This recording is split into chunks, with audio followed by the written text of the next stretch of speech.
La femme vampire. Le comte Hippolyte était revenu exprès d'un voyage lointain pour prendre possession du riche héritage de son père qui venait de mourir. Le château patrimonial était situé dans la contrée la plus riante et les revenus des terres adjacentes pouvaient amplement fournir aux embellissements les plus dispendieux. Or, le comte résolut de réaliser et de faire revivre à ses yeux tout ce qui avait en ce genre frappé le plus vivement son attention dans ses voyages, principalement en Angleterre, c'est-à-dire tout ce qui pouvait se faire de plus somptueux, de plus attrayant et de meilleur goût. Il convoqua donc autour de lui des artistes spéciaux et tous les ouvriers nécessaires, et l'on s'occupa aussitôt de la reconstruction du château et des plans d'un parc immense, conçu dans le style le plus grandiose, dans lequel devaient être enclavés l'église même du village, le cimetière et le presbytère, comme autant de fabriques élevées à dessein au milieu de cette forêt artificielle. Tous les travaux furent dirigés par le comte lui-même, initié aux connaissances nécessaires, et qui se consacra exclusivement, et de corps et d'âme, à sa vaste entreprise, si bien qu'une année entière s'écoula, sans qu'il eût songé une seule fois à paraître dans la capitale, suivant le conseil de son vieil oncle, pour y éblouir par un train splendide les nobles demoiselles à marier, afin que la plus belle, la plus sage et la plus aimable lui échût en partage pour épouse. Il se trouvait précisément un matin assis devant sa table de travail, occupé d'esquisser le dessin d'un nouveau corps de bâtiment, lorsqu'une vieille baronne, parente éloignée de son père, se fit annoncer. Hippolyte se souvint aussitôt, en entendant prononcer le nom de la baronne, que son père ne parlait jamais de cette vieille femme qu'avec la plus profonde indignation, même avec horreur, et qu'il avait recommandé à plusieurs personnes qui voulaient se lier avec elle de se tenir sur leur garde, sans jamais s'être expliqué du reste sur les dangers de cette liaison, répondant à ceux qui insistaient à ce sujet qu'il y avait certaines choses sur lesquelles il valait mieux se taire que trop parler. Mais il était notoire que 1000 bruits fâcheux circulaient dans la capitale sur une affaire criminelle de la nature la plus étrange, où la baronne avait été impliquée, et qui avait amené sa séparation d'avec son mari, et sa relégation dans une résidence étrangère. On ajoutait même qu'elle ne devait qu'à la clémence du prince d'avoir échappé à des poursuites judiciaires. Hippolyte se sentit très péniblement affecté de la rencontre d'une personne pour qui son père avait eu tant d'aversion. Mais, bien qu'il ignorât encore les motifs de cette répugnance, cependant les devoirs de l'hospitalité, impérieux surtout à la campagne, le contraignirent à faire bon accueil à cette visite importune. Quoique la baronne ne fût certainement pas laide, jamais aucune personne n'avait produit sur le comte une impression aussi désagréable que celle qu'il ressentit à sa première vue. Elle fixa d'abord en entrant un regard étincelant sur lui, puis elle baissa les yeux et s'excusa de sa visite dans des termes presque humiliants pour elle-même. Elle se confondit en lamentations sur l'inimitié que lui avait témoignée toute sa vie le père du comte, imbu contre elle des préventions les plus extraordinaires, accrédité par la haine de ses ennemis, et se plaignit de ce que, malgré la profonde misère qui l'avait accablé et forcé à rougir de son rang, il ne lui avait jamais fait parvenir le moindre secours. Elle ajouta qu'à la fin, et par une circonstance tout à fait imprévue, une petite somme d'argent qui lui était échue, lui ayant permis de quitter la capitale pour se retirer en province, dans une ville éloignée, elle n'avait pu résister au vif désir de visiter sur sa route le fils d'un homme qu'elle avait toujours honoré, nonobstant sa haine aussi injuste que déclarée. C'était avec l'accent touchant de la franchise que la baronne s'exprimait ainsi, et le comte se sentit doublement ému quand, ayant détourné ses regards de l'aspect déplaisant de la vieille, il s'extasia à la vue de l'être gracieux, ravissant et enchanteur qui accompagnait la baronne. Celle-ci se tut, Et le comte, absorbé dans sa contemplation, n'y prit pas garde et gardait le silence. Alors la baronne le pria de vouloir bien l'excuser si, dans le trouble de sa première visite, elle ne lui avait pas d'abord et avant tout présenté sa fille Aurélia. Ce fut alors seulement que le comte recouvra la parole. Et il protesta en rougissant jusqu'au blanc des yeux, et avec l'embarras d'un jeune homme épris d'amour, contre les scrupules de la baronne qui lui permettraient sans doute de réparer les torts paternels qu'il ne fallait assurément attribuer qu'à un fâcheux malentendu. Et il la pria en attendant de bien vouloir agréer l'offre d'un appartement dans son château. Au milieu de ces assurances de bonne volonté, il saisit la main de la baronne. Soudain, un frisson glacial intercepta sa parole, sa respiration, et pénétra jusqu'au fond de son âme. Et il sentit sa main étreinte par une pression convulsive dans les doigts crispés de la vieille, dont la longue figure décharnée avec ses yeux caves et ternes lui parut, sous ses laids vêtements bigarrés, semblable à un cadavre habillé et paré. « Oh mon Dieu, quel déplorable accident, et justement dans un moment pareil !» Ainsi s'écria Aurélia en gémissant. D'une voix émue et pénétrante, elle expliqua au comte que sa mère avait quelquefois, et à l'improviste, de ces crises nerveuses, mais que cela se passait ordinairement très vite et sans nécessiter l'emploi d'aucun remède. Le comte ne s'en débarrassa qu'avec peine de la main de la baronne, mais une douce et vive sensation de plaisir vint ranimer ses sens quand il prit celle d'Aurélia qu'il pressa tendrement contre ses lèvres. Presque parvenu à la maturité de la vie, le comte éprouvait pour la première fois l'ardeur d'une passion violente, et il lui était d'autant plus impossible de dissimuler la nature de ses impressions. D'ailleurs, l'amabilité enfantine avec laquelle Aurélia reçut ses prévenances l'enivrait déjà de l'espoir le plus flatteur. Au bout de quelques minutes, la baronne avait repris connaissance, et comme s'il ne se fût rien passé, elle assura au comte qu'elle était fort honorée de l'offre qu'il lui faisait de séjourner quelque temps au château, et que cela effaçait d'un seul coup tous les procédés injustes de son père à son égard. L'intérieur du comte se trouva ainsi subitement modifié, et l'on eut lieu de penser qu'une faveur particulière du sort avait conduit près de lui la seule personne du monde faite pour assurer son bonheur et sa félicité, à titre d'épouse chérie et dévouée. La conduite de la baronne ne se démentit pas. Elle parlait peu, se montrait fort sérieuse et même concentrée à l'excès. Mais elle manifestait dans l'occasion des sentiments doux et un cœur ouvert aux plaisirs purs et simples. Le comte s'était accoutumé à ce visage pâle et ridé, à l'apparence cadavéreuse de ce vieux corps semblable à un fantôme. Il attribuait tout à l'état maladif de la baronne et à son penchant vers les idées mélancoliques et sombres, car ses domestiques lui avaient appris qu'elle faisait dans le parc des promenades nocturnes, dont le cimetière était le but. Il eut honte de s'être laissé subjuguer trop aisément par les préventions de son père. Ce fut absolument en vain que son vieil oncle lui adressa de pressantes exhortations pour l'engager à surmonter la passion qui s'était emparée de lui et à rompre des relations qui devaient inévitablement, tôt ou tard, l'entraîner à sa perte. Intimement persuadé de l'amour sincère d'Aurélia, il demanda sa main en mariage, et l'on peut imaginer avec quelle joie la baronne, qui se voyait par là tirée de l'indigence la plus profonde, pour jouir d'une brillante fortune, consentit à cette proposition.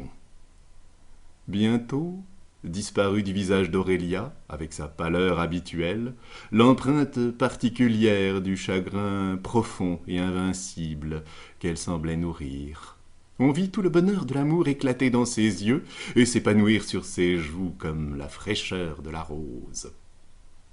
Un accident affreux, qui arriva le matin même du jour fixé pour la noce, vint traverser tout à coup les vœux du comte. On avait trouvé la baronne gisant inanimée, la face contre terre, dans le parc près du cimetière, d'où on l'avait transportée au château, au moment même où le comte, à peine levé et dans l'ardente ivresse de son bonheur, jetait un regard radieux par la fenêtre de sa chambre.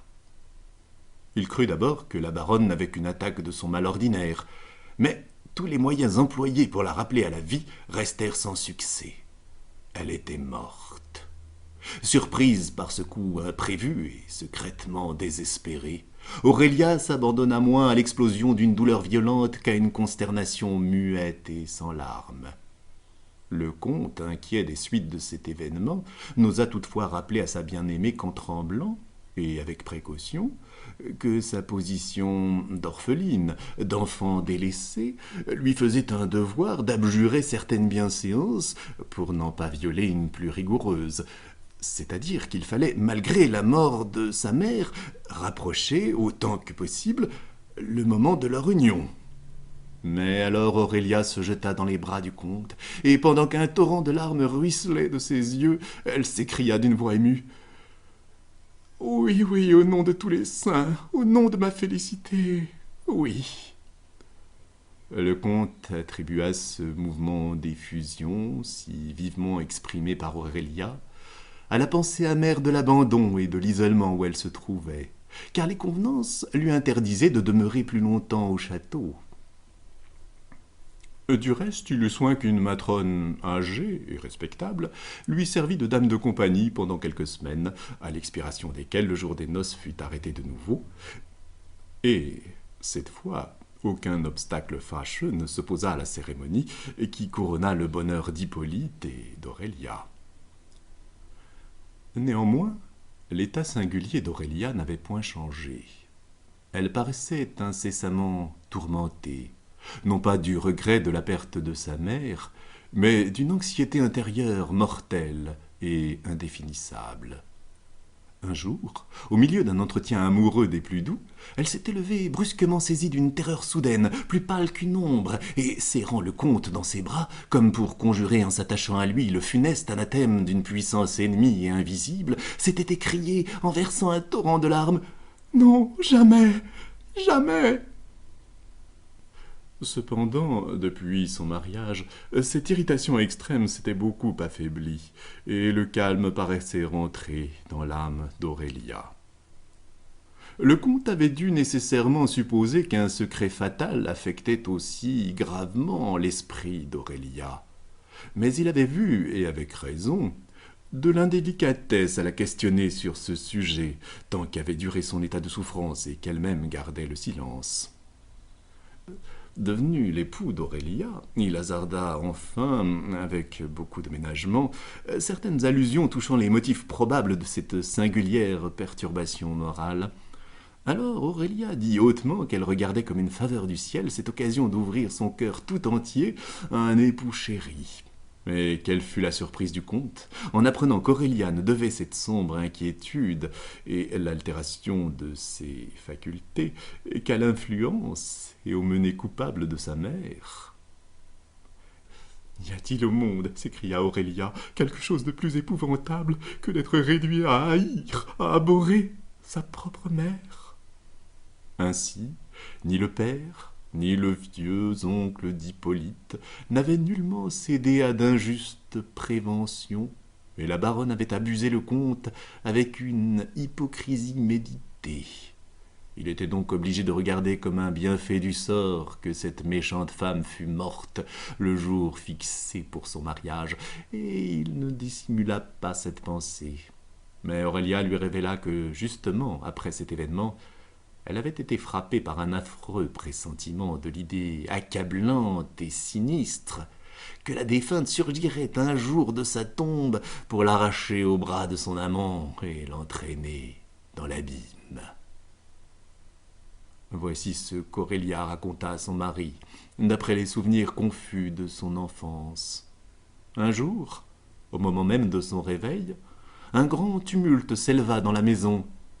Elle entendit ouvrir et refermer violemment les portes, et des voix étrangères crier avec confusion Le calme, enfin, commençait à se rétablir, quand sa bonne vint la prendre dans ses bras et la porta dans une grande chambre où beaucoup de monde était rassemblé autour d'une longue table, sur laquelle elle vit coucher un homme qui jouait habituellement avec elle, de qui elle recevait maintes friandises et qu'elle appelait du nom de papa.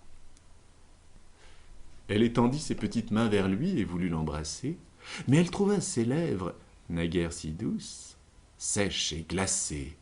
Et Aurélia, sans savoir pourquoi, éclata en amers sanglots. Sa bonne la transporta dans une maison inconnue, où elle resta longtemps, jusqu'à l'arrivée d'une dame qui l'emmena en carrosse avec elle. C'était sa mère qui, peu de temps après, se rendit dans la capitale accompagnée d'Aurélia. Aurélia avait environ 16 ans lorsqu'un jour, un homme vint voir la baronne, qui l'accueillit avec joie et familièrement, comme un ancien ami. Ces visites devinrent de plus en plus fréquentes et bientôt un changement des plus sensibles s'opéra dans le train de vie de la baronne. Au lieu de l'humble mansarde qui lui servait d'asile, au lieu de ses vêtements misérables et d'une nourriture malsaine, elle alla occuper un joli logement dans le plus beau quartier de la ville, elle acheta des habits magnifiques, eut une table supérieurement servie qu'elle partageait avec l'étranger devenu son commensal de tous les jours, et prit part enfin à tous les plaisirs publics dont jouissait la capitale.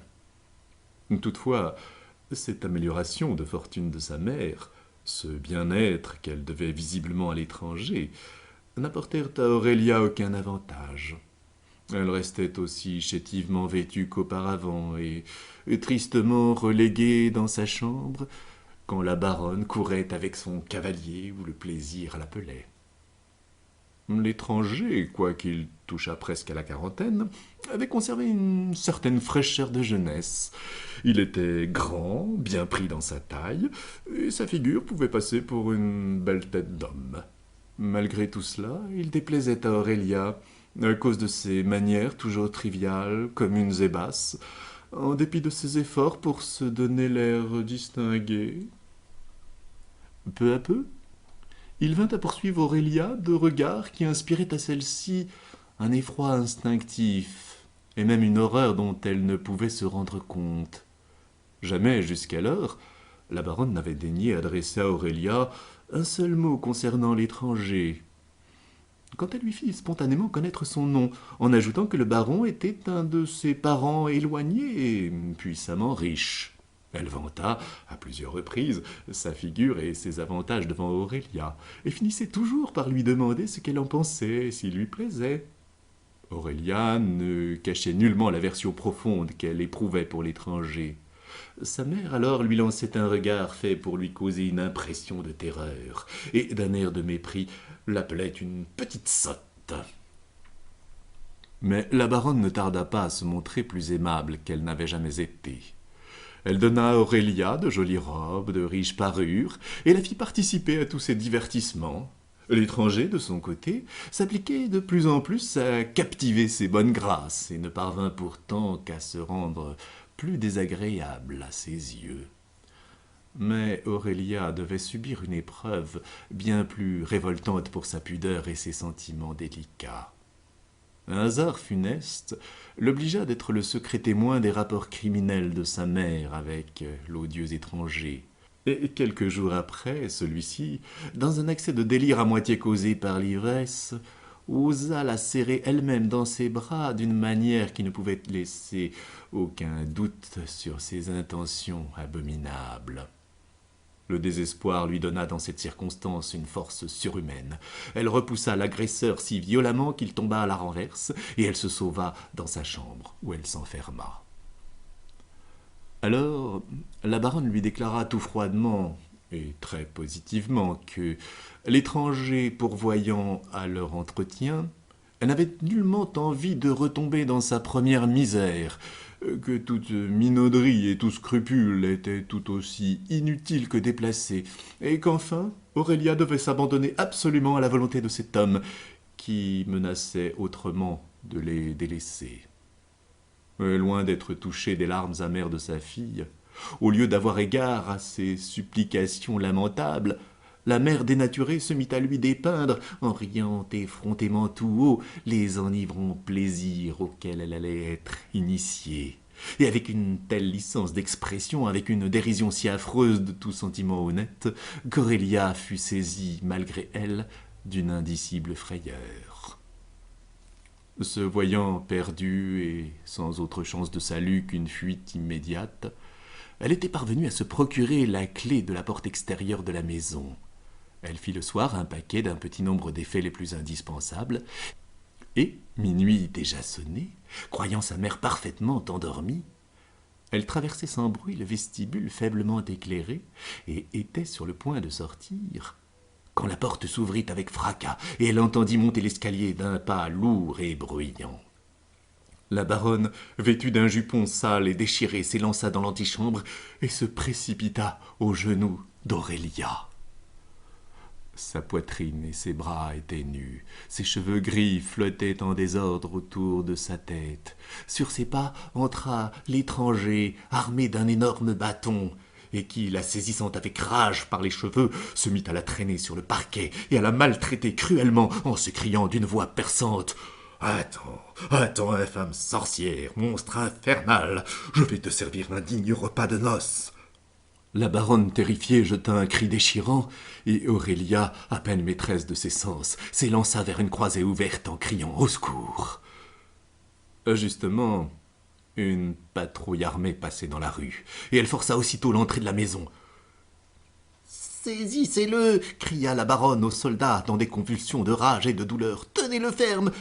Regardez à son dos, c'est... » La baronne n'eut pas plutôt prononcé le nom que le sergent de police qui commandait la patrouille dit avec un transport de joie: « Oh oh, nous te tenons donc à la fin, Uriane !» En même temps, les autres maintenaient vigoureusement l'étranger et, en dépit de sa résistance énergique, ils l'emmenèrent avec eux. Malgré tout ce qui venait de se passer, la baronne avait parfaitement deviné le projet d'Aurélia. Cependant, elle se borna à la prendre par le bras d'une manière assez rude, à la faire rentrer dans sa chambre, où elle l'enferma sans lui adresser la moindre parole. Le lendemain, la baronne sortit de grand matin et ne rentra que fort tard dans la soirée, de sorte qu'Aurélia, emprisonnée dans sa chambre sans que personne pût la voir ou l'entendre, fut obligée de passer toute la journée privée de nourriture. Durant plusieurs jours, ce fut à peu près le même manège de la part de la baronne. Souvent, elle regardait sa fille d'un œil étincelant de colère, puis elle paraissait en proie à une lutte intérieure et dans l'indécision de ce qu'elle devait faire. Enfin, un soir, elle reçut une lettre qui parut lui causer une certaine joie. Après l'avoir lue, elle dit à Aurélia: « Impertinente créature, c'est toi qui es cause de tout cela. Mais enfin, à présent, le mal est réparé, et je souhaite même que tu échappes à la malédiction terrible prononcée pour la punition par le génie du mal. » Aurélia, séparée de l'homme affreux qu'elle redoutait, ne songeait plus à s'enfuir, et sa mère lui rendit quelque liberté.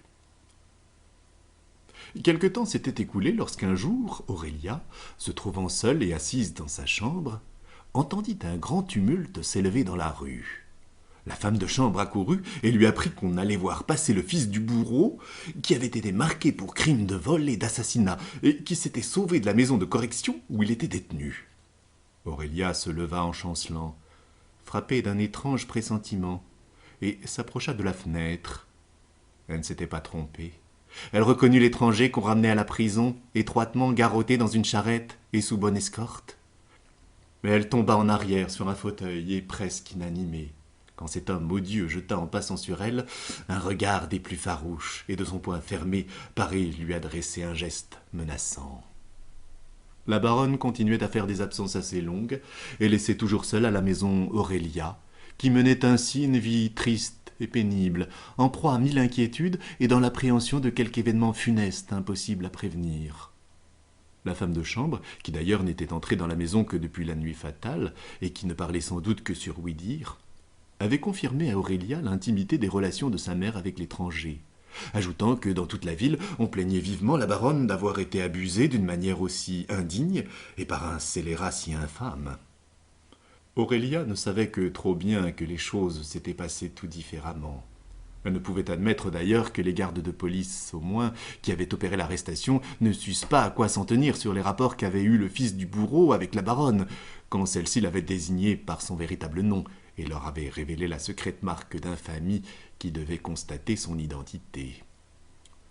Il n'était donc pas extraordinaire que la femme de chambre fît allusion, quelquefois, d'une manière détournée, aux propos équivoques qui circulaient à ce sujet. On prétendait même que la cour de justice criminelle s'était livrée à une enquête sévère et que la baronne s'était vue menacée de l'emprisonnement par suite des étranges révélations de ce misérable fils du bourreau. Et la pauvre Aurélia n'avait-elle pas une nouvelle preuve des sentiments corrompus de sa mère qui persistait à séjourner dans la capitale après cet horrible éclat? À la fin, pourtant, la baronne, forcée de se soustraire aux soupçons les plus graves et les plus honteux, se décida à fuir dans un pays éloigné. C'est dans ce voyage qu'elle arriva au château du comte, et nous avons raconté plus haut ce qui s'y passa. Aurélia devait se trouver au comble du bonheur d'être enfin délivrée de tant de craintes et de soucis, mais quelle fut, hélas, son extrême épouvante, quand, ayant avec épanchement parlé à sa mère de son amour, de son espoir dans son avenir doux et prospère, elle entendit celle-ci s'écrier d'une voix courroucée et les yeux enflammés de rage: « Tu es née pour mon malheur, créature abjecte et maudite, mais va, au sein même de ta félicité chimérique, la vengeance des enfers saura t'atteindre, si une mort imprévue me ravia la terre. » Dans ces cris horribles, qui me sont restés comme le fruit de ta naissance, Satan lui-même. Ici, Aurélia s'arrêta, et se jetant au cou d'Hippolyte, elle le conjura de bien vouloir le dispenser de répéter tout ce qu'avait inspiré à la baronne une frénésie enragée, car elle avait l'âme brisée au souvenir de l'horrible malédiction proférée par sa mère dans l'égarement de son sauvage délire, et dont l'atrocité surpassait toutes les prévisions imaginables. Le comte s'efforça, autant qu'il put, de consoler son épouse, quoiqu'il se sentît lui-même pénétré d'un mortel frisson de terreur.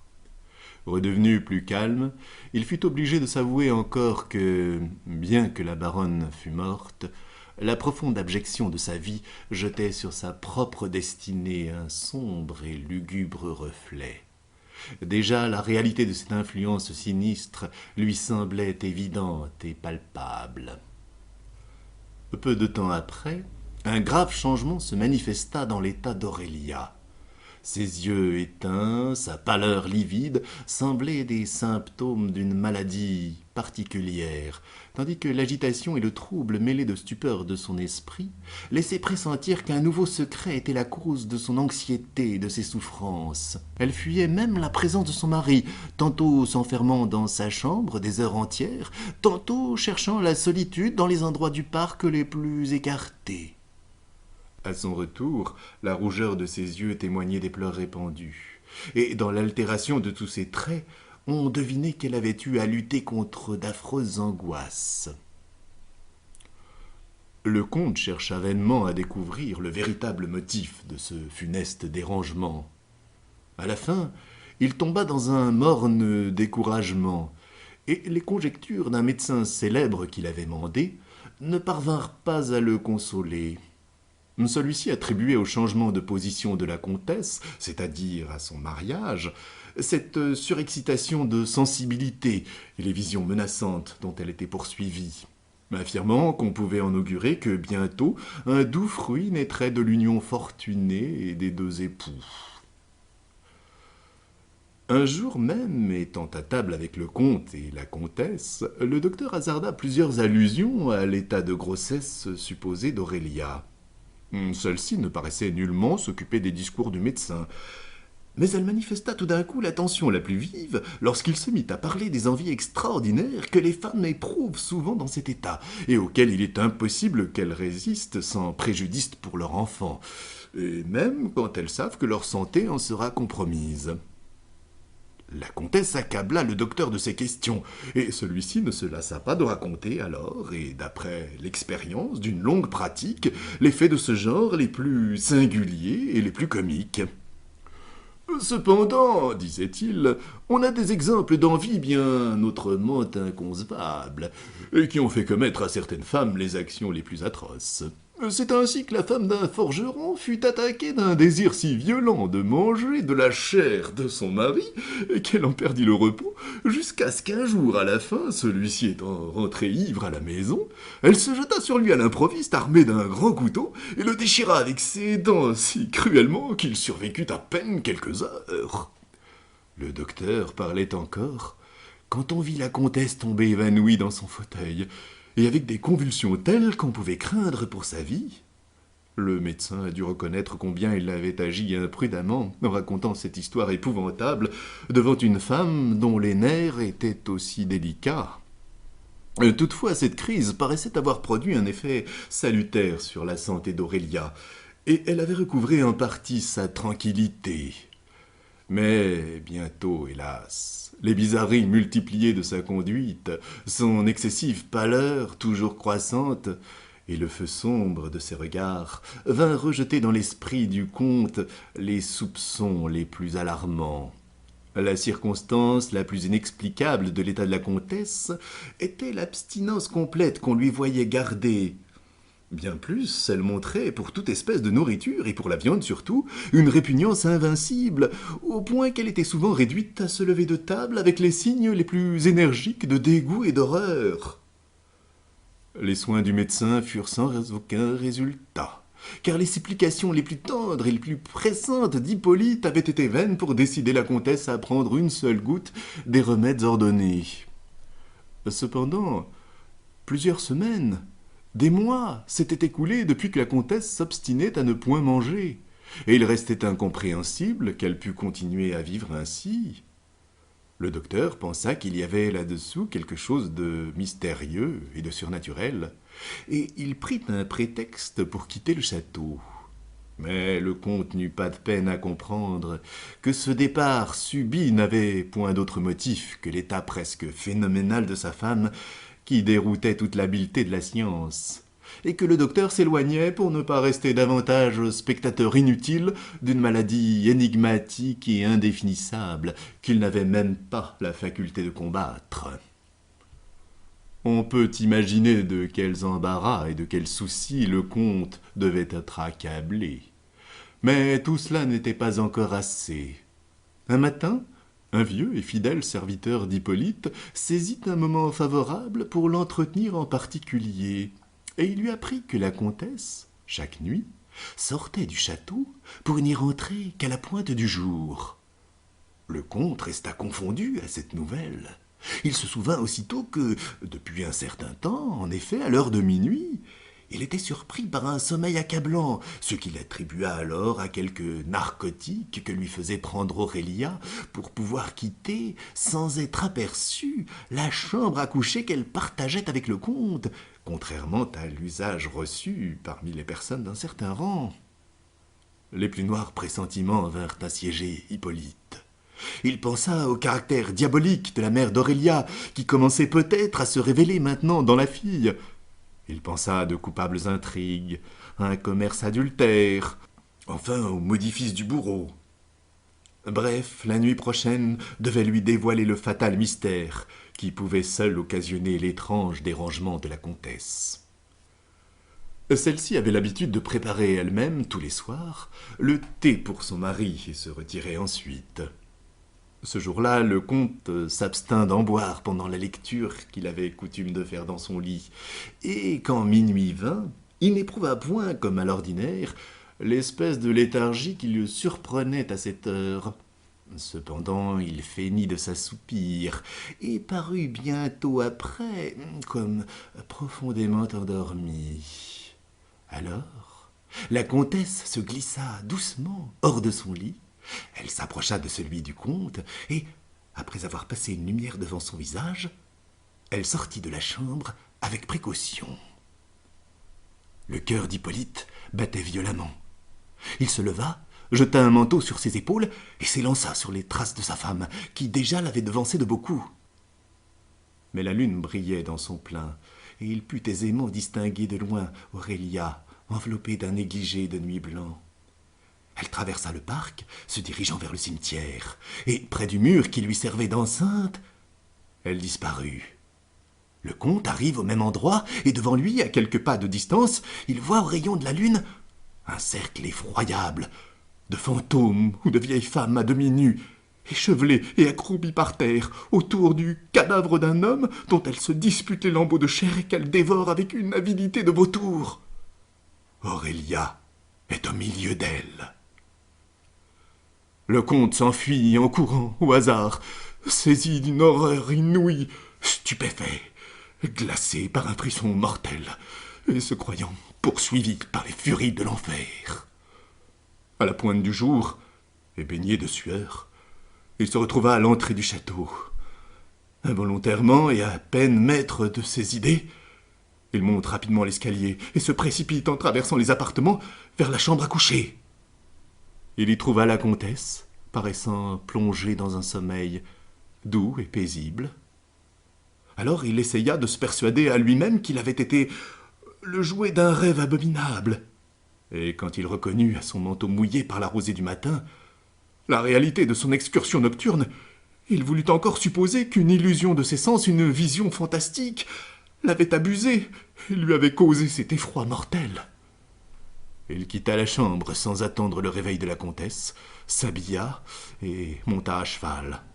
Cette promenade équestre par une belle matinée à travers des bosquets odoriférants animés du chant joyeux des oiseaux rafraîchirent ses sens et dissipèrent l'impression funeste des images de la nuit.